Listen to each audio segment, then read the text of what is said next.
Assalamualaikum warahmatullahi wabarakatuh. Assalatu wassalamu asrafil anbiya'i wal mursalin wa ala alihi wa sahbihi ajma'in.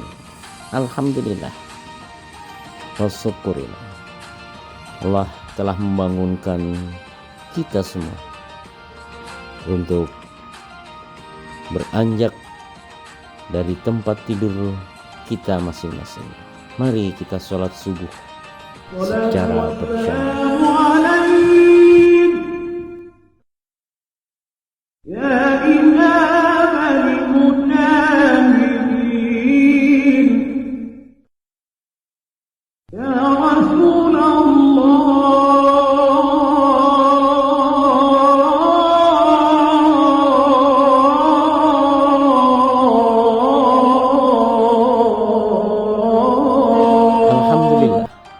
Pagi hari ini pekan yang keempat, tanggal 23 Mei 2021 atau bertepatan tanggal 11 Syawal 1442 Hijriah.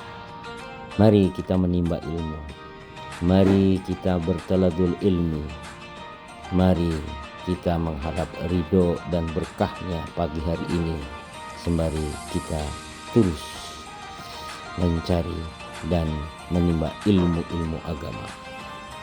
Pagi hari ini pekan yang keempat, bagaimana biasa mengisi kajian di Masjid Kuba Taman Royal 2 diisi oleh Al-Ustadz M. Aqil Ilsi yang menyampaikan dan mengetengahkan kitab Al-Khabir atau kitab-kitab tentang seputaran dosa-dosa besar. Mudah-mudahan bermanfaat untuk kita semua.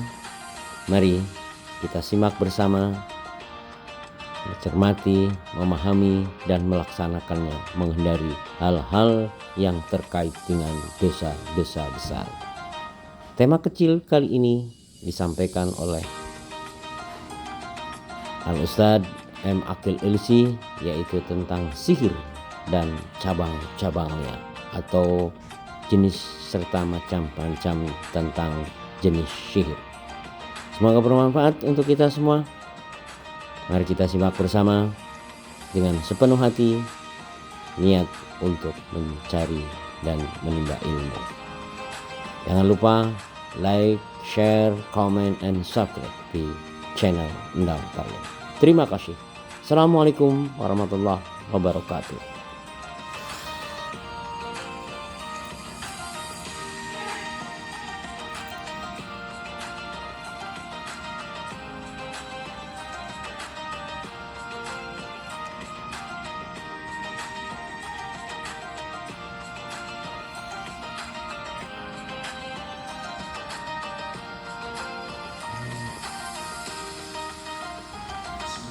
Alhamdulillah pagi hari ini Assalamualaikum warahmatullahi wabarakatuh. Hadirin kaum muslimin wal muslimat yang mencintai channel Endang Taryono, kembali pada pekan yang keempat di bulan Mei 2021 atau bertepatan tanggal 23 Mei 2021 dan bertepatan pula dengan tanggal 11 Syawal 1442 Hijriah. Kembali Endang Taryono bersama Masjid Kuba menyampaikan tayangan langsung tentang kitab Al-Kabir bersama Muhammad Aqil Ilsi. Mudah-mudahan bermanfaat untuk kita semua. Silakan untuk dinikmati dan kita dapat melaksanakan apa yang disampaikan oleh Ustaz Aqil. Terima kasih.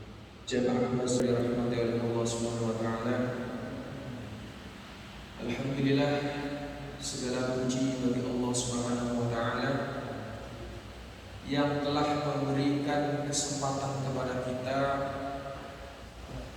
untuk menunaikan sholat jamaah di Masjid Kuba yang kita cintai. Mudah-mudahan Allah Subhanahu wa taala senantiasa memberkahi, merahmati Amin. kelak nanti kita mendapatkan ampunan dari Allah Subhanahu wa taala. Amin. Shalawat serta salam tak lupa kita haturkan kepada junjungan kita Nabi Agung Nabi Muhammad sallallahu alaihi wasallam. Atas berkat rahmat beliaulah kita sekarang menjadi sebaik-baiknya umat. Kuntum khairu ummatin ukhrijat linnas ta'muruna bil ma'ruf wa tanhauna 'anil munkar. Baiklah para bapak, para ibu, hadirin hadirat rahimakumullah. Alhamdulillah kemarin kita sudah melaksanakan puasa di bulan suci Ramadan. Alhamdulillah Allah masih memberikan kesempatan kepada kita sehingga kita dapat melaksanakan puasa di bulan suci Ramadan. Mudah-mudahan Allah SWT mempertemukan kita di bulan suci Ramadan selanjutnya. Amin amin ya rabbal alamin. Amin ya rabbal alamin. Alhamdulillah sekarang kita berada di tempat yang mulia.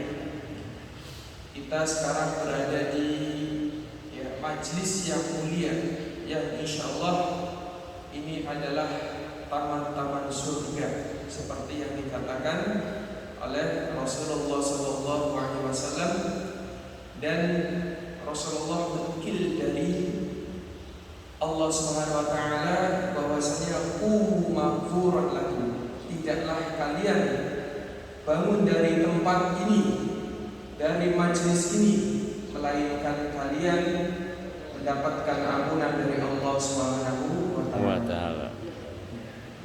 Baiklah para hadirin, besar yang pertama apa? Dosa besar kemarin yang pertama apa?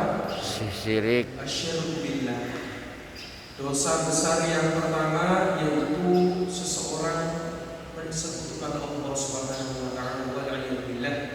Karena dosa besar ini orang yang menyekutukan Allah tidak akan mendapatkan ampunan dari Allah Subhanahu wa taala. Kemudian kemarin kita juga sudah membahas tentang dosa besar yang kedua, yaitu al-qatlu, membunuh. Membunuh merupakan urutan dosa besar yang kedua yang ditulis oleh Al-Imam Al-Zahabi, pengarang kitab Al-Kabair. Lalu kita hari ini akan mengkaji bab selanjutnya, yaitu as-sihar. Dosa besar yang ketiga yaitu sihir. Ada yang tahu sihir, Bapak? Sihir itu secara bahasa artinya diambil dari kata sahara. Sahara itu artinya memalingkan sesuatu dari hakikat. Artinya sesuatu yang nampak samar. Ya.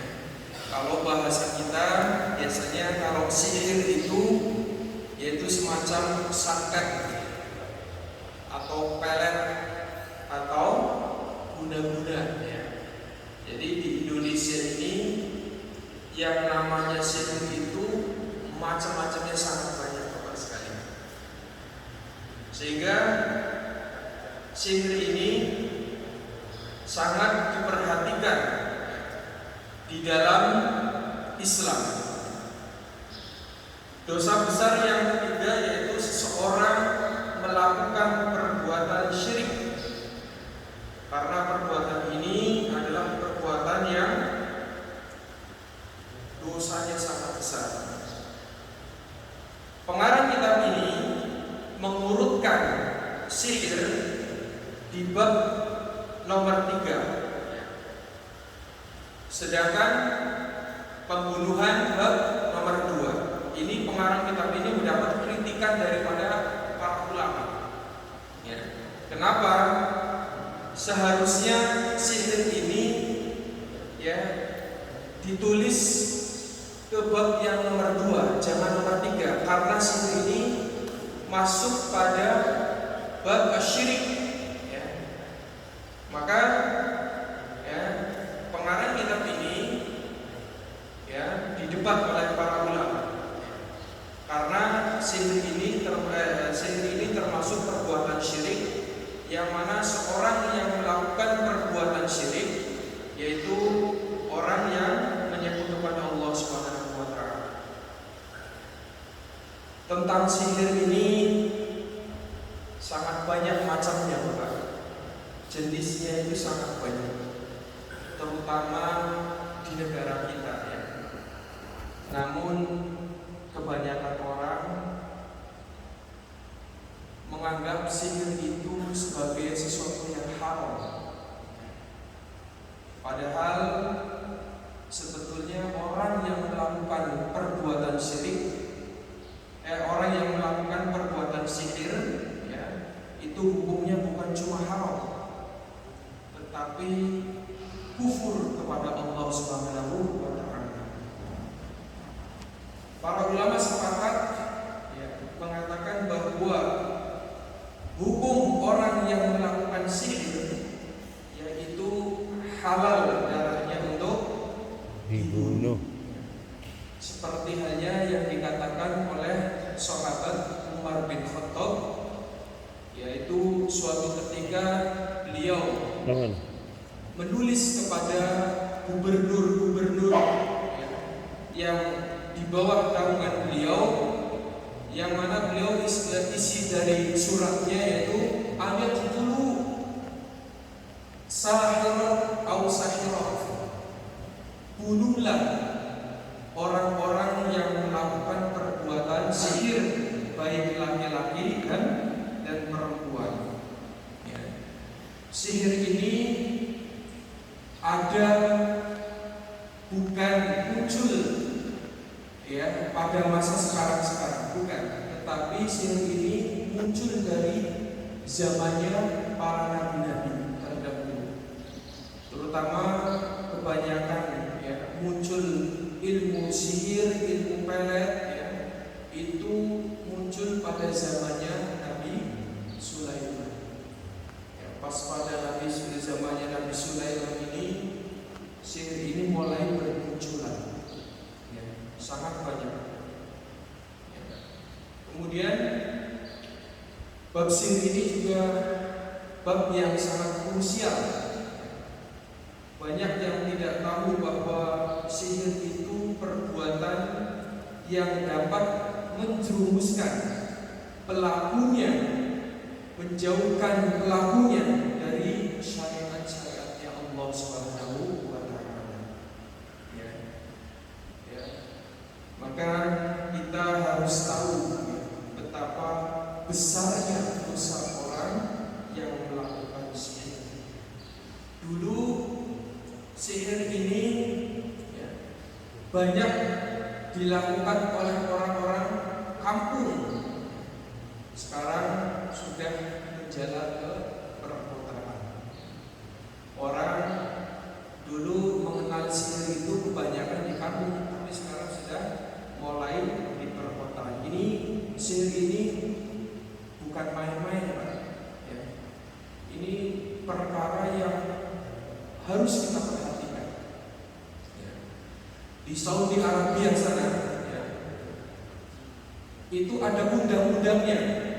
Bagi orang yang melakukan sihir, itu ada undang-undangnya. Hukumannya yaitu dibunuh.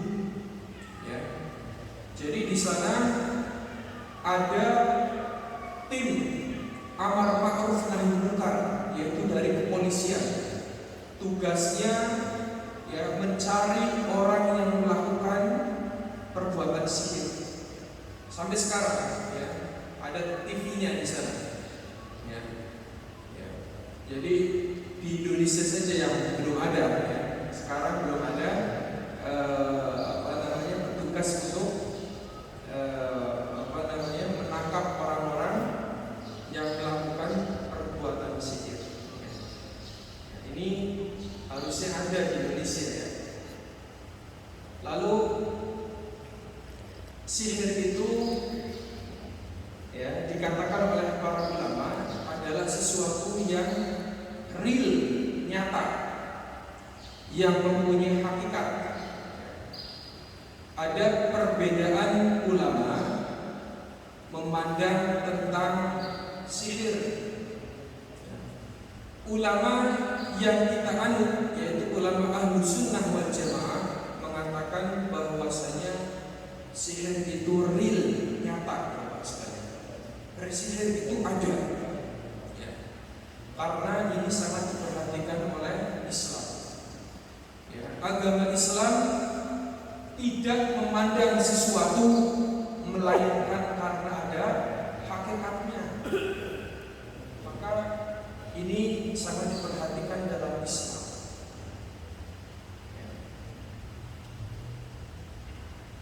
Dan sihir merupakan perbuatan setan.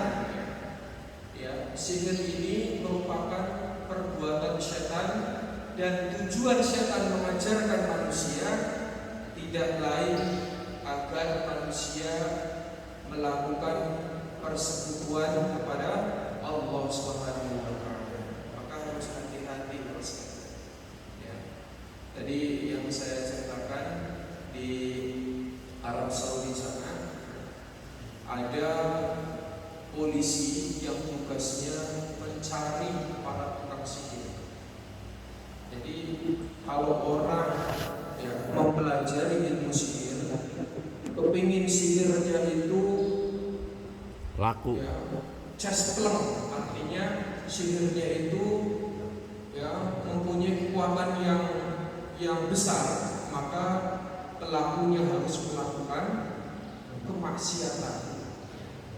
Konon katanya ya, bahwa kalau orang ingin melakukan perbuatan sihir, maka naudzubillah min dzalik, dia menginjak mushaf. Naudzubillah min dzalik.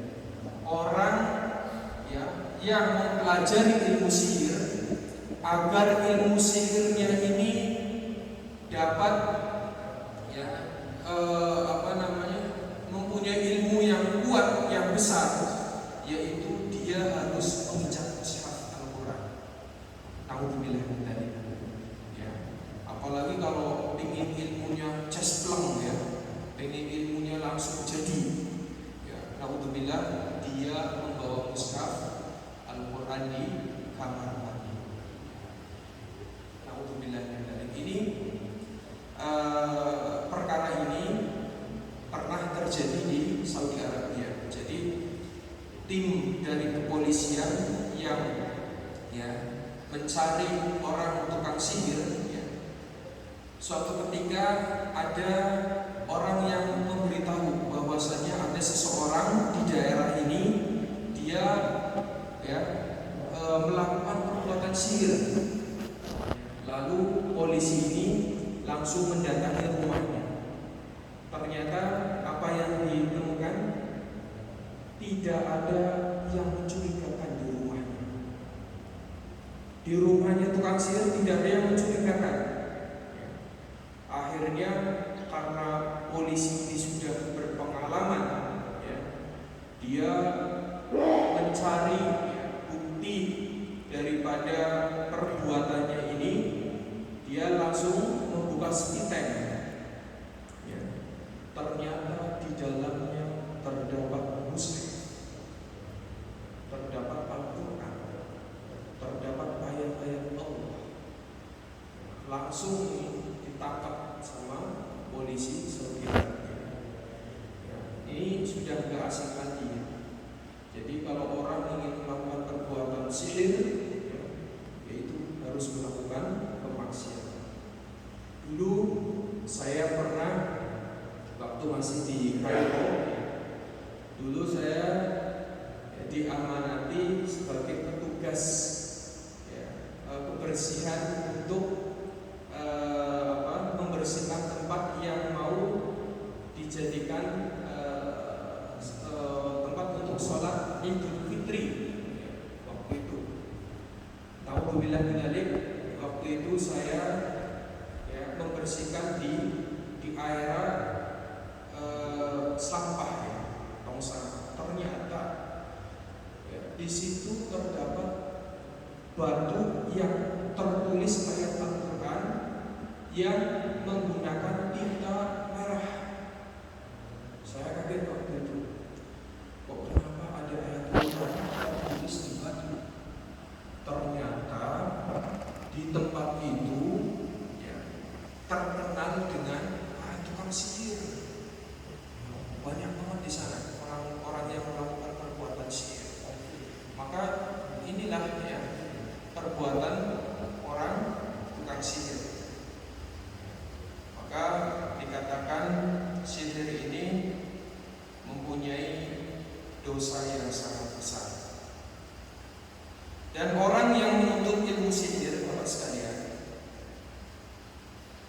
orang yang mempelajari ilmu sihir itu tidak ada yang gratis.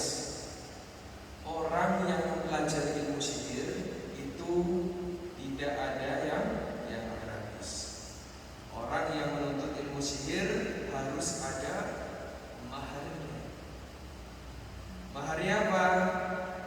Bisa menyembelih hewan untuk dijadikan tumbal, atau mengeluarkan hartanya untuk digunakan kemaksiatan, atau maharnya membaiat dirinya agar menjadi budak setan. Bentuk-bentuk daripada sihir itu sangat banyak. Dan orang yang menuntut ilmu sihir, dia harus mengikuti apa yang dikatakan oleh setan. Nauzubillah min dzalik. Kenapa Bapak sekalian yang saya dirahmati oleh Allah? Kenapa pelaku tukang sihir dihukum mati? Kenapa?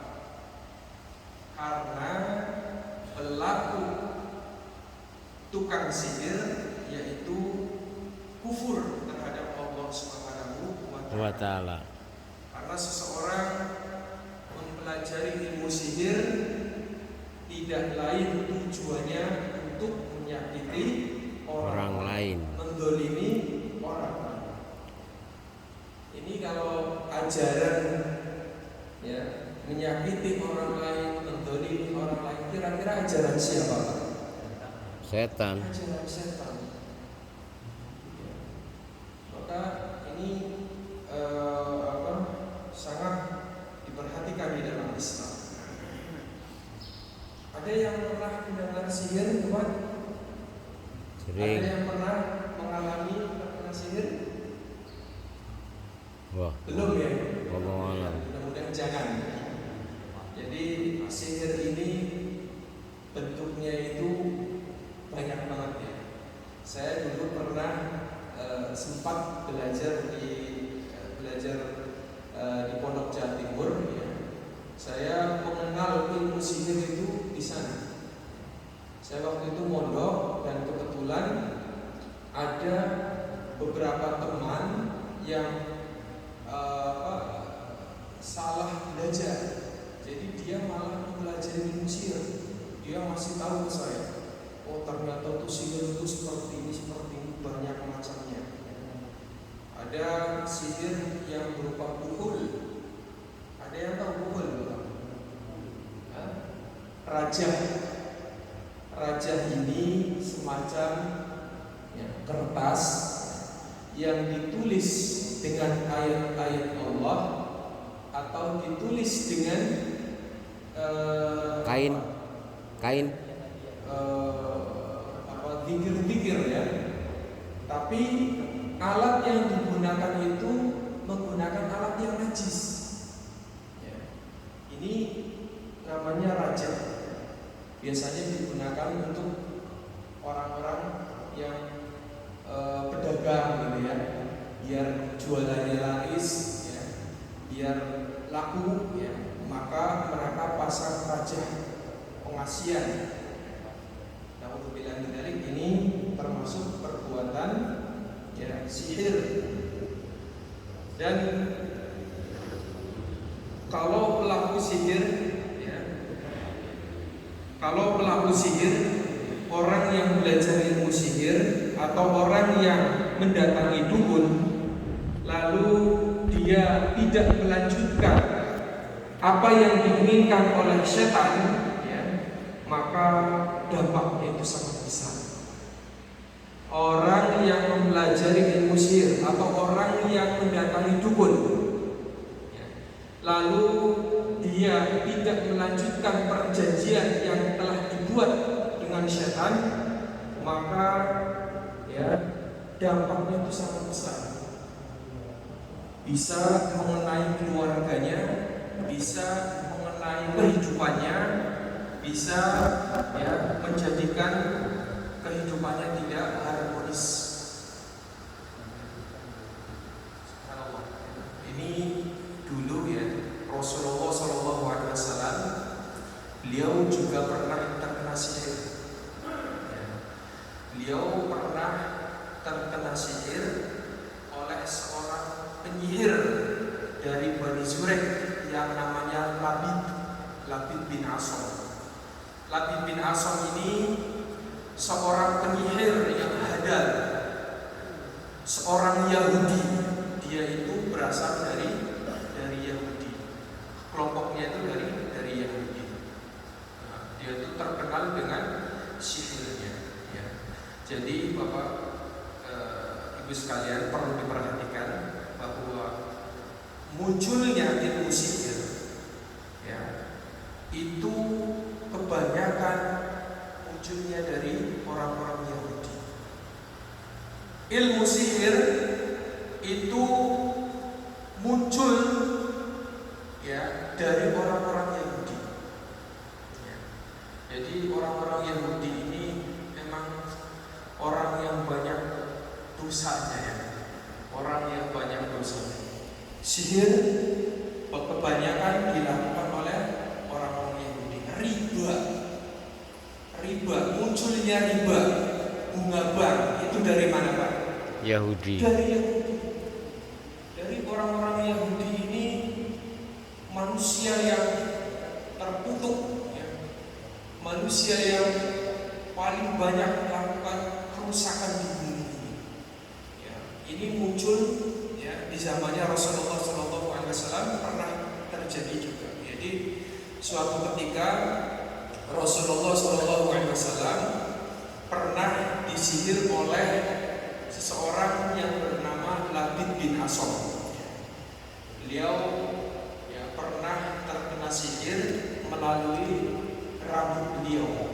Ya.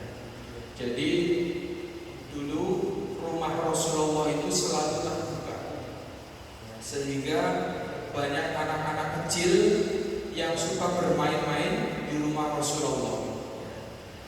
Salah satu daripada mereka ada yang pernah ya mengambil rambut Rasulullah SAW. Ketika itu Rasulullah sedang menyisir, lalu si anak ini mengambil rambut Rasulullah dan menyimpannya. Kemudian si Labid bin Asom ini mengetahui hal demikian, bahwasanya ada salah satu anak yang menyimpan rambut Rasulullah, lalu si Labid ini mendatangi anak tersebut. Karena Labid ini ya diiming-imingin sama orang kafir Quraisy ya untuk menyihir Rasulullah. Kalau dia bisa menyihir Rasulullah, maka imbalannya yaitu ya beberapa puluh uang dinar ya, sangat banyak. Akhirnya dia terbujuk dan Labid ini langsung mendatangi anak tersebut dan meminta ya rambut Rasulullah untuk dijadikan sebagai perantara sihirnya. Ya. Lalu ya ketika Labid ini mendapatkan rambut Rasulullah, langsung dia mensihirnya. Ya. Singkat cerita, Labid ini mensihir Rasulullah, lalu ya membuat buhul atau raja rambut Rasulullah itu diletakkan di kertas, terus ditulis dengan mantra-mantra dia, lalu dibuang ke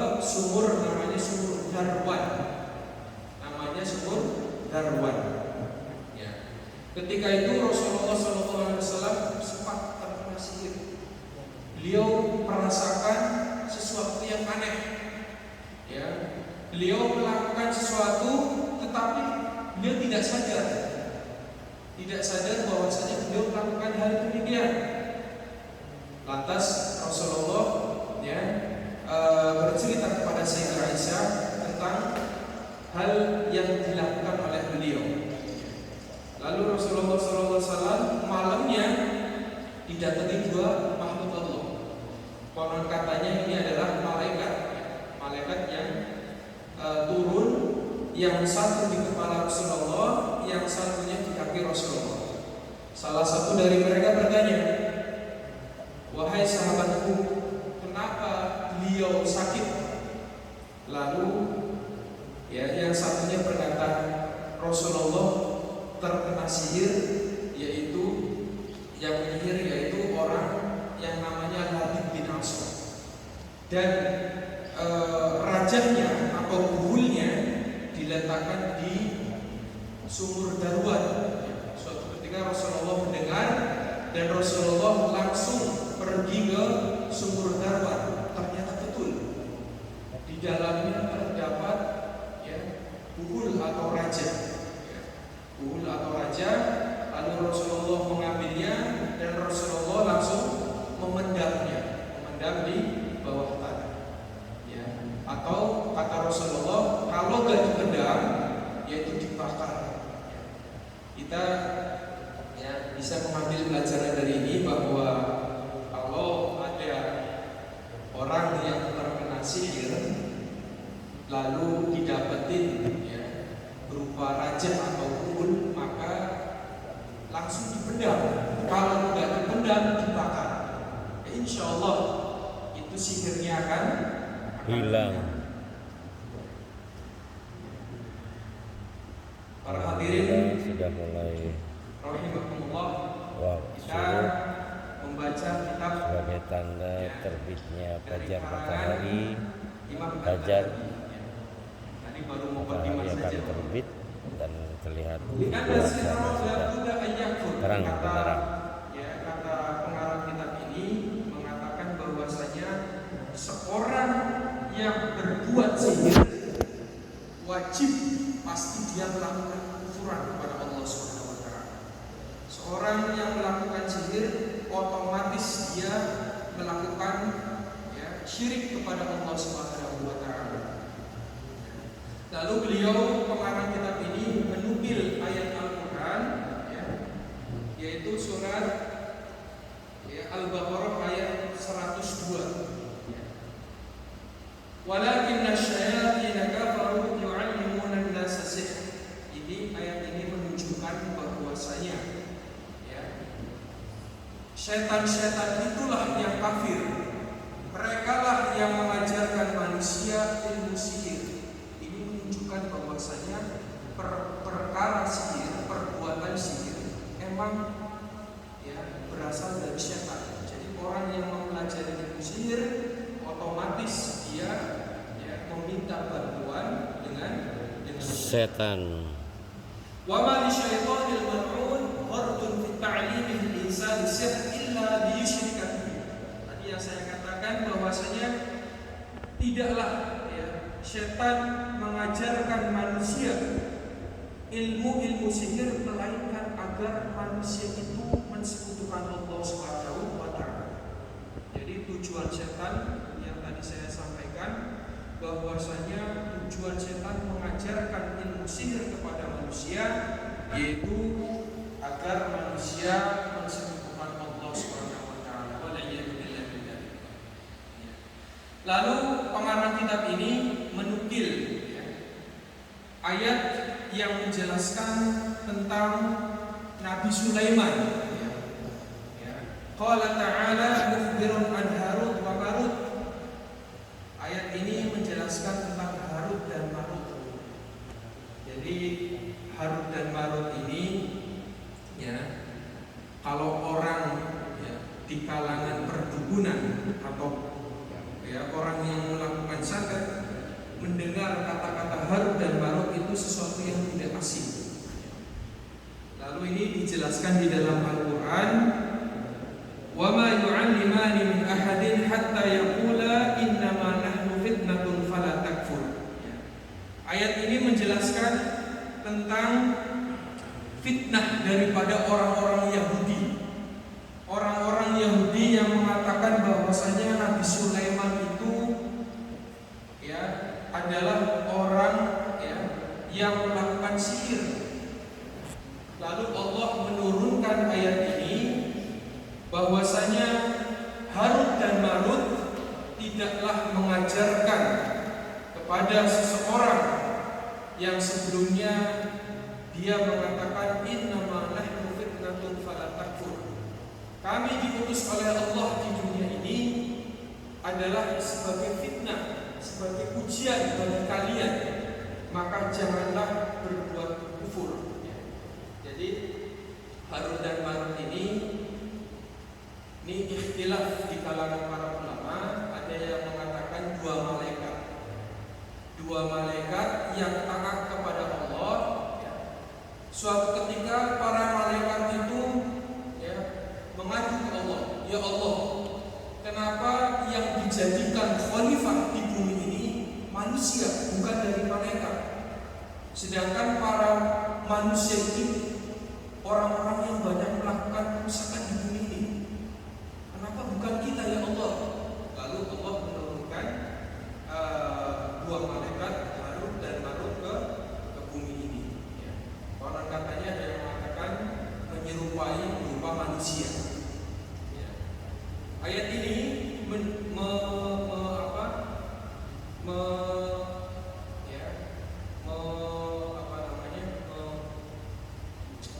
mendebat dengan para tukang sihir bahwasanya Harut dan Marut bukanlah malaikat yang mengajarkan tentang ilmu sihir. Harut dan Marut ini diutus oleh Allah di dunia ini sebagai ujian buat manusia agar mereka tidak mempelajari ilmu sihir. Sampai Harut dan Marut ini menasihati kepada manusia agar jangan sekali-kali kalian berbuat kekufuran kepada Allah SWT melalui sihir ini. Akan tetapi nasihat daripada Harut dan Marut tidak didengarkan oleh para manusia, sehingga banyak di antara tukang sihir, banyak di antara tukang dukun yang mempelajari ilmu sihir dari Harut dan Marut. Ilmunya apa? Ma yufarriqu bainal mar'i wa zawji, yaitu ilmu yang mengajarkan tentang bagaimana caranya agar seseorang itu bisa hidupnya gak harmonis, agar suami dapat menceraikan istri dan begitu sebaliknya, agar istri dapat menceraikan suami. Inilah yang dipelajari oleh para manusia daripada Harut dan Marut. Padahal Harut dan Marut ini sudah menasihati kepada manusia agar jangan sekali-kali kalian melakukan perbuatan sihir, karena itu mengandung dosa yang sangat besar. Lalu ayat selanjutnya, wa ma hum bidarrina bihi min ahadin illa bi'idznillah. Di sini Allah memberikan motivasi, memberikan nasihat kepada kita bahwasanya sesuatu yang dilakukan oleh orang-orang penyihir atau orang-orang penyantet tidak lain itu semuanya kehendak Allah SWT. Jadi kalau orang terkena sihir itu sudah menjadi kehendak Allah. Jadi orang kalau tidak ingin terkena sihir, maka dia harus banyak membaca Al-Quran, banyak beribadah kepada Allah, maka tidak akan terkena sihir. Wa yata'allamuna ma yadurruhum wa la yanfa'uhum. Banyak kebanyakan manusia mempelajari ilmu sihir, padahal ilmu sihir itu Bapak sekalian itu dapat membahayakan dirinya dan keluarganya, dapat keluarga, dan tidak sekali-kali ilmu sihir itu memberikan kemanfaatan kepada mereka. Walaqad 'alimu laman ishtarahu ma lahu fil akhirati min khalaq. Akan tetapi banyak di antara mereka mempelajari ilmu sihir dan menggadaikan akidahnya, serta menjual akidahnya hanya untuk mendapatkan sesuatu yang sedikit di dunia ini, sehingga orang-orang sihir ini tidak akan mendapatkan bagian kelak di hari kiamat. Na'udzubillah min dzalik. Lalu kitab ini, pengarang kitab ini berkata, "Fatara khalqan katsiran min ad-dhalal yadkhuluna fi as-sihr wa yadunnuna annahu haram wa ma yashkuruna annahu kufr wa yadkhuluna fi ta'lim as-sima wa 'amaliha."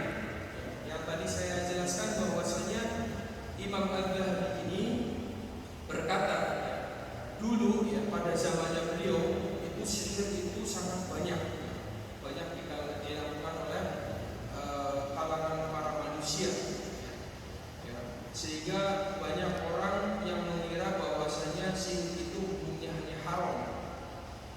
Orang-orang banyak mengira sihir itu hukumnya haram, padahal sihir itu termasuk perbuatan kufur yang bisa menjadikan orang tersebut jauh dari syariatnya Allah Subhanahu wa taala, jauh dari amanat Allah Subhanahu wa taala.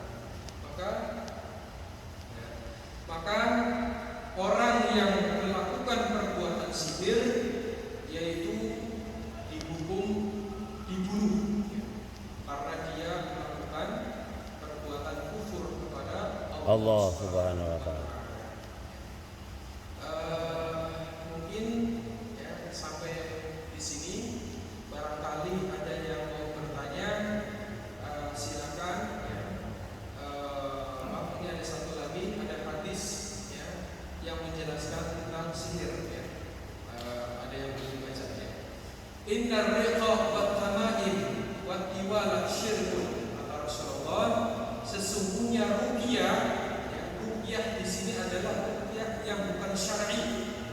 Ruqyah pengobatan yang dilakukan dengan cara meminta bantuan kepada setan dan jin, itu adalah perbuatan sihir. Wa tamaim, tamaim ini kalau bahasa kita yaitu jimat. Jimat orang yang percaya dengan jimat, bahwasanya jimat ini adalah obat untuk menyembuhkan dirinya, maka ini termasuk perbuatan syirik. Maka hati-hati, jangan sampai kita mempercayai hal demikian. Ada mungkin di antara manusia itu mengatakan bahwasanya jimat ini sebagai aji-aji agar menolak daripada perbuatan sihir, atau menjadikan jimat ini sebagai bantuan untuk menyembuhkan dirinya. Itu termasuk perbuatan syirik dan perbuatan syirik kepada Allah. Maka hati-hati, jangan sampai kita mempercayainya. Watiwalah, begitu dengan guna-guna. Seorang yang memelet atau mengguna-gunai wanita agar wanita itu mencintai dirinya, itu juga termasuk syirik, perbuatan syirik kepada Allah Subhanahu wa taala. Waliyadzubillah. Mungkin sampai di sini, barangkali ada yang mau bertanya, silakan. Jazakallah khairan Ustaz Hakim sudah menyampaikan kajian tentang al-kabair dosa ketiga bab sihir. Tafadhol, jika ada yang ingin bertanya bisa angkat tangan.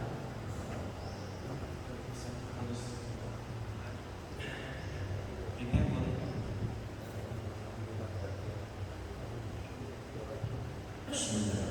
Assalamualaikum warahmatullahi wabarakatuh. Waalaikumsalam warahmatullahi wabarakatuh. Ustaz, saya mohon lebih dijelaskan hikmah dibalik kenapa Rasulullah mengizinkan kena sihir. Karena tadi Ustaz bilang bahwa untuk menjauhkan dari sihir kita baca Al-Quran. Rasulullah bukan hanya baca gitu kan, tapi Allah masih menjadikan juga kena sihir gitu. Apa di balik itu? Hakikat atau hikmah? Itu yang pertama. Yang kedua, di dunia ini negara mana yang sudah melakukan hukum ini gitu kan, di beberapa negara. Kalau di Indonesia saya melihat dari hukum, aspek hukum positif. Kalau kita bicara tentang undang-undangan, pertama undang-undangnya di Indonesia belum ada. Kalau proses peradilan itu ada kesulitan sekali nanti untuk proses pembuktian kalau bicara sihir. Katakanlah orang sakit perut tapi tidak kelihatan penyakitnya gitu kalau di Indonesia lah. Itu bagaimana proses pembuktiannya dari pihak kepolisian atau kejaksaan, atau mungkin ada pengalaman di negeri orang yang mungkin bisa diadopsi kalau memang itu mungkin di Republik ini dijadikan atau adakan ya tentang hukum ini. Mohon penjelasannya. Terima kasih. Assalamualaikum warahmatullahi wabarakatuh. Waalaikumsalam. Pak Yunus Kubro, Pak Yunus. Terima kasih atas pertanyaannya. Pertama, hikmah daripada Rasulullah SAW terkena sihir otomatis ya, ini sebagai pelajaran untuk umatnya, bahwasanya seorang yang terkena sihir janganlah kalian khawatir, obatnya cuma satu, yaitu ketakwaan kita, ibadah kita. Dengan banyak membaca Al-Quran, maka itulah obatnya. Dan dibalik hikmah adanya sihir, Rasulullah terkena sihir, ini memberikan pelajaran kepada kita bahwa ketika seseorang terkena sihir, ya, diantaranya tadi ya, obatnya itu banyak membanding koran. Saya pernah membaca tentang kitab perdukunan tertulis dengan bahasa Arab. Jadi kalau orang ingin ya, tidak terkena sihir, maka bacalah surat atau surat Al-Baqarah. Ini diberikan kunci oleh Rasulullah ketika seseorang agar terhindar dari sihir, perbanyaklah membaca surat Al-Baqarah dan surat Al-Falaq, An-Nas, ya, Al-Ikhlas. Jadi turunnya surat Al-Ikhlas, Al-Falaq, An-Nas, yaitu ketika Rasulullah terkena sihir.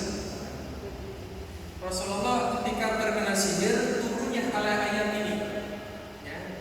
Ini ayat ini sebagai obat ya, untuk menghindari daripada perbuatan sihir.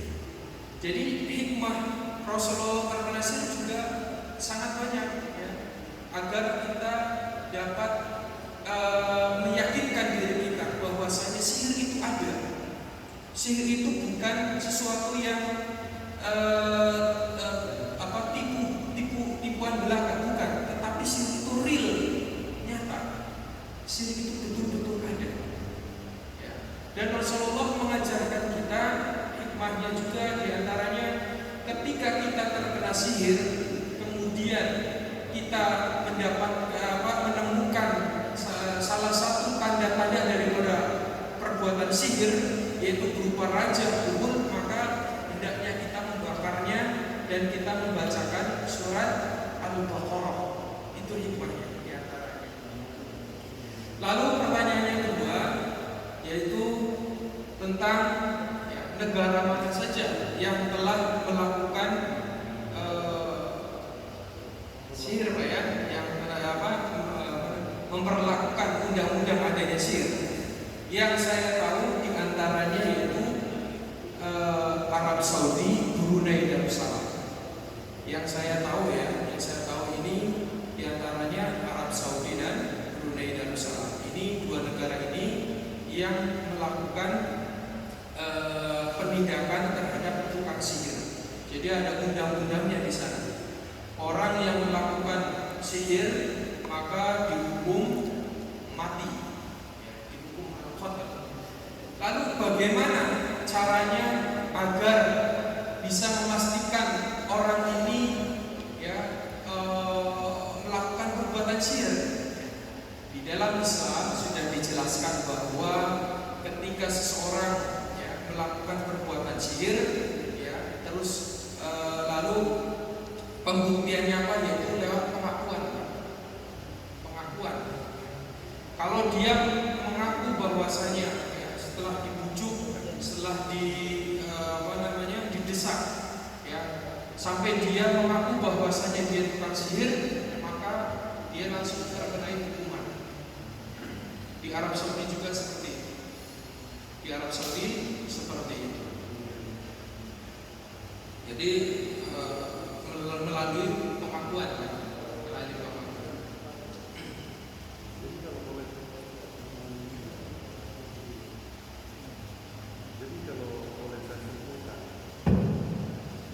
Aspek saksinya itu gimana ya, pembuktiannya? Karena kan hukum itu ada dua aspek.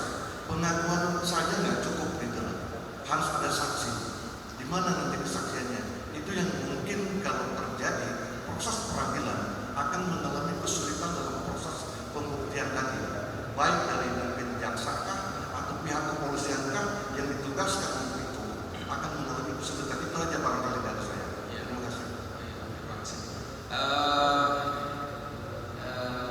Mungkin ya, ini mungkin salah satunya juga harus mendatangkan saksi. Harus ada saksi.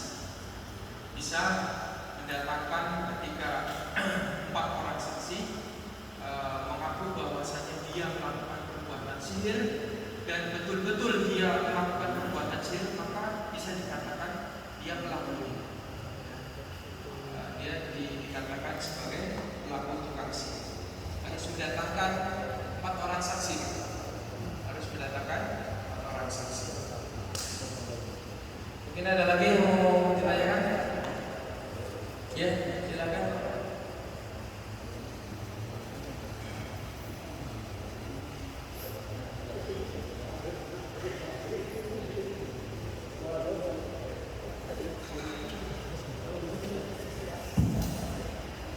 Assalamualaikum warahmatullahi wabarakatuh. Waalaikumsalam. Ustaz, saya pernah dengar jika seorang penyanyi itu sampai mengakibatkan yang mendengar itu terbawa oleh larut dalam nyanyian itu termasuk dengan sihir. Satu lagi mengenai ini, orang yang berbicara pidato terhadap sesuatu, ya, terus orang-orang itu ikut apa kata dia gitu. Itu apakah termasuk sihir juga, Ustaz? Terima kasih. Jadi sihir itu, ya, ada yang namanya sihir yang meminta bantuan kepada setan, ada yang sihir hanya mengelabui seseorang agar orang itu Percaya. mengikuti apa yang kita katakan. Ini saya teringat dengan ada ulama yang mengatakan bahwasanya, ya, sihir itu dibagi menjadi 2. Sihir itu dibagi menjadi 2. Yang pertama, sihir yang dilakukan seseorang dengan, ya, meminta bantuan setan agar seseorang itu dapat mensekutukan Allah. Lalu, ya, ini boleh dikatakan yang kedua yaitu hipnotis, sihir berupa hipnotis. Hipnotis ini dalam artian, ya, tidak mengandung unsur, ya, setan atau tidak mengandung unsur kesyirikan, ya, melalui perkataan, melalui perbuatan, ya. Contohnya Bapak sekalian di sini hadir di sini karena tersihir oleh saya, ya, sehingga Bapak datang ke majelis ini, ya. Demikian, Pak. Jadi sihir itu ada 2. Ada yang sihir yang berupa mengambil bantuan dengan setan, ada sihir yang berupa tidak berkaitan dengan setan, ya, melalui perkataan, perbuatan atau nyanyi, ya. Itu termasuk sihir, tapi sihirnya bukan sihir yang melalui atau dibantu oleh setan.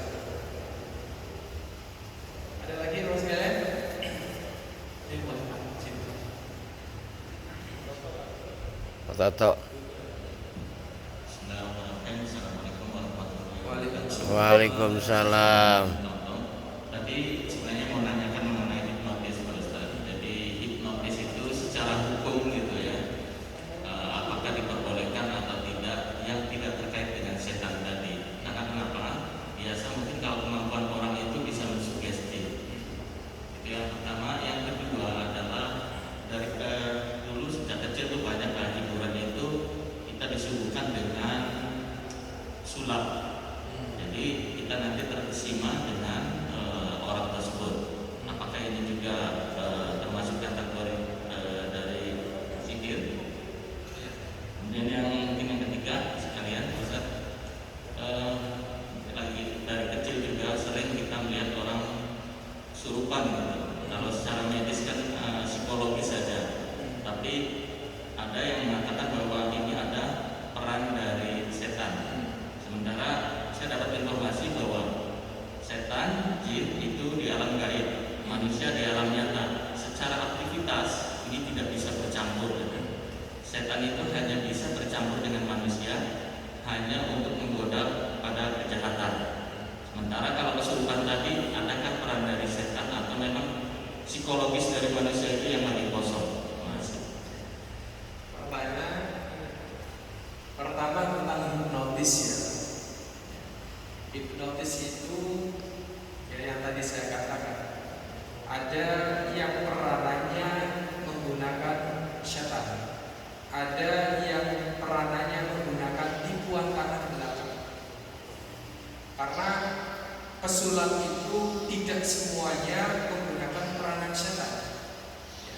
Ada yang pesulap yang hanya menggunakan kecepatan tangan, tidak menggunakan bantuan setan, maka diperbolehkan hanya untuk hiburan. Tapi kalau di dalamnya terdapat terindikasi adanya bantuan setan, maka itu dilarang. Kita ketahui bahwa ada penyihir terkenal dari barat namanya siapa? Dapat Copperfield. Itu jelas itu melalui bantuan setan. Ya, jadi alhamdulillah di negara kita mayoritas umat Islam ya, alhamdulillah tidak diajarkan, tidak ada sekolah tentang ilmu sihir.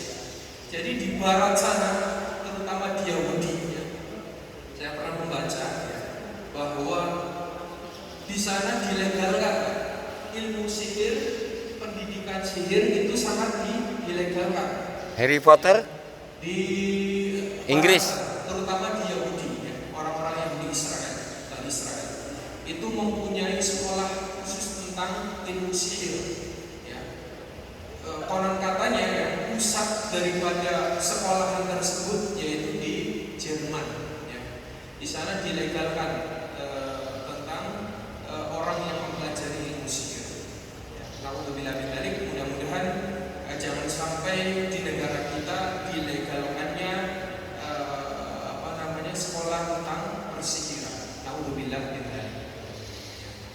Tadi yang nomor berapa Pak? Ulangi lagi. Nomor 2, nomor 3. Yang kedua, Oh ya. kesuruh. ketiga aja tadi mungkin yang hipnotis itu tadi. Iya. Kan sekarang ada di acara TV ini kan, hipnotis kemudian mengikuti. Nah itu apakah diperbolehkan atau enggak? Terus yang ketiga orang kesurupan itu Pak Ustaz, apakah ada peran dari setan atau semata-mata karena jiwanya yang kosong kemudian ada sugesti atau yang namanya? Ya dulu ya. Sekarang dulu para dukun itu ketika melakukan perdubunannya dengan pakaian dukun, dengan sistem mereka. Tapi di zaman sekarang ya, mengikuti zaman, para dukun itu sekarang sudah memakai jas ya. Sudah memakai jas, sudah masuk ke perkotaan. Aku bilang sekarang sudah ditayangkan di televisi. Ini sebetulnya tidak diperbolehkan dalam Islam. Ya. Adanya orang yang bisa jalan di atas pedang, jalan di atas bara api. beling, bahasa sayanya beling. Itu tidak diperbolehkan di dalam Islam. Ya, kekebalan, ilmu kebal itu sangat dilarang di dalam Islam. Karena Islam tidak mengajarkan hal demikian. Otomatis ya orang yang melakukan ilmu-ilmu ini dipastikan ya, pasti dibantu oleh setan. Maka ini diharamkan. Kekebalan itu diharamkan. Ya. Dulu waktu saya masih di Jawa Timur ya, saya pernah melihat sendiri ya, orang-orang yang belajar ilmu kebal. Itu yang saya ketahui ya, mereka itu mengamalkan amalan-amalan yang tidak disyariatkan di dalam Islam. Bacaannya pun aneh. Ya. Maka ini sangat dilarang Bapak sekalian. Otomatis orang yang mempelajari ilmu kebal pasti dia mendapatkan bantuan dari jin atau setan. Ini seharusnya tidak diizinkan ditayangkan di TV, tidak boleh, dilarang sekali. Namun tetaplah negara kita ya. Ya Allah, Allah Maha. Mudah-mudahan Allah memberikan petunjuk kepada mereka. Sebetulnya nggak boleh. Lalu yang kedua tentang kesurupan. Saya juga dulu pernah berdiskusi dengan orang yang bisa memasukkan setan ke dalam diri seseorang, ya, orang kerasukan. Ya. Ini ada beberapa ulama bahwa orang yang terkena atau kemasukan setan itu biasanya itu ya karena tubuhnya lemah, terus mempunyai penyakit liver ya, Hati. itu sehingga tubuhnya itu lemah, itu mudah untuk kemasukan setan. Otomatis kalau orang yang tubuhnya lemah, jiwanya lemah, yang hanya adalah khayalan ngelamun, ya kan? Nah inilah salah satu jalannya setan masuk ke dalam tubuh mereka. Ya, ini salah satunya. Maka seseorang jangan sampai tubuhnya itu lemah, jangan sampai melamun, ya. Karena ini bisa menjadi jalannya setan masuk ke dalam tubuh mereka. Dan perlu diperhatikan Bapak sekalian, saya jadi ingat ya, di dalam kitab Fathul Haqqul Mubin ya. Di sana dijelaskan bahwa setan itu mempunyai ilmu, mempunyai kekuatan ya, yang tidak dimiliki oleh manusia. Manusia tidak bisa melihat setan. Kalau ada yang bilang ini punya indera keenam, tahu setan ini, itu sama nyata bukanlah setan yang asli. Itu hanyalah mungkin bisa bayangan yang bentuknya itu tidak asli, karena tidak bisa dilihat oleh manusia. Ya. Tetapi setan ini mempunyai ilmu yang lebih, yaitu dapat melihat manusia. Nah, ini diceritakan di dalam kitab Fathul Mubin. Jelaskan bahwasanya setan itu mempunyai kekuatan, mempunyai ilmu yang diberikan oleh Allah, ya, itu dapat melihat kita, dapat mengganggu kita, tetapi manusia tidak dapat melihat setan. Ini dijelaskan, tapi secara detailnya saya lupa. Ya, itu dijelaskan di situ. Ya kuncinya kalau orang agar tidak kerasukan, ya, agar tidak kemasukan jin, yaitu baca surat ayat kursi, ya. Baca ayat kursi, baca Al-Ikhlas, An-Nas, Al-Falaq ya. Ini saya dapat amalan dari kiai saya, ya, dari syekh saya di Mesir. Ketika kita setelah selesai melakukan sholat subuh, ya, kita baca seperti ini, ya, baca ayat kursi, baca ayat Al-Ikhlas, baca An-Nas, Al-Falaq 3 kali, lalu disatukan di sini. Insya Allah itu dapat menghindarkan diri kita dari syaitan. Syaitan itu tidak akan bisa mengganggu kita.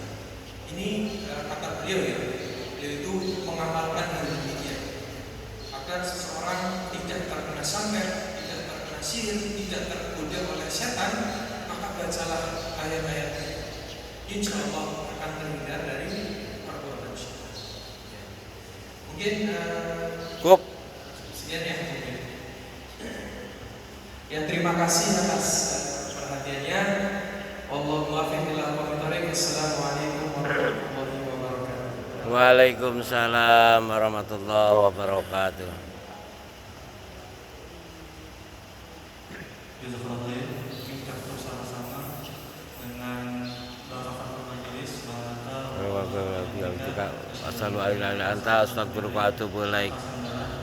Alhamdulillahi rabbil alamin. Waalaikumsalam warahmatullahi wabarakatuh.